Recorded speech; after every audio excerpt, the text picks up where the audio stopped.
जब मीरा अपनी दादी से विरासत में मिला पुराना विक्टोरियन घर रहने आई तो पड़ोसियों ने उसे एक चेतावनी दी। ऊपर तीसरी मंजिल पर मत जाना।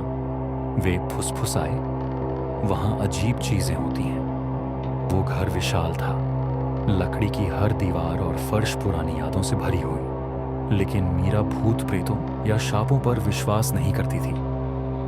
तीसरी मंजिल सालों से बंद थी, लेकिन डर से ज्यादा ताकतवर थी जिज्ञासा।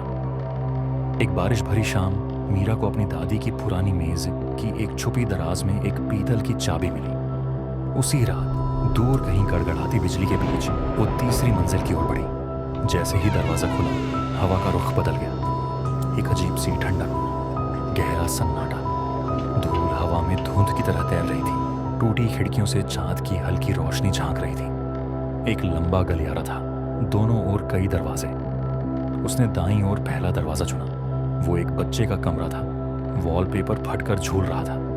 एक टूटी हुई चीनी की गुड़िया झूले पर बैठी थी और झूला धीरे धीरे हिलने लगा। मीरा पीछे हट गई। उसका दिल तेजी से धड़क रहा था। दूसरा दरवाजा एक स्टडी का था, पुरानी किताबें और एक प्राचीन ग्रामोफोन। अचानक वह खुद बजने लगा।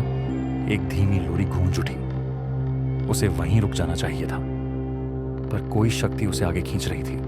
गलियारे के अंत में आखिरी दरवाजा था, काले रंग की लकड़ी, लोहे का हैंडल। उसे देखकर ही कुछ गलत लग रहा था। उसने दरवाजा खोला। कमरे में सिर्फ एक आईना था, ऊंचा सुनहरी फ्रेम वाला। बाकी कमरा बिल्कुल खाली। मीरा ने उसमें झांका और वहीं थम गई। उसका प्रतिबिंब उसका नहीं था। चेहरा तो वही था, लेकिन आंखें बहुत अजीब, गहरी, काली। और फिर उस चेहरे पर एक डरावनी मुस्कान फैल गई, जबकि मीरा हिली तक नहीं थी। फिर आईने वाली मीरा ने हाथ उठाया और मीरा का शरीर भी अपने आप हिलने लगा। आईने की परछाई आगे बढ़ी और मीरा पीछे हटती गई, जैसे किसी ने उसे धकेल दिया हो। उसका शरीर कांप रहा था, जैसे वह अब खुद उस पर नियंत्रण नहीं रख पा रही थी। फिर वो परछाई आईने से बाहर निकल आई।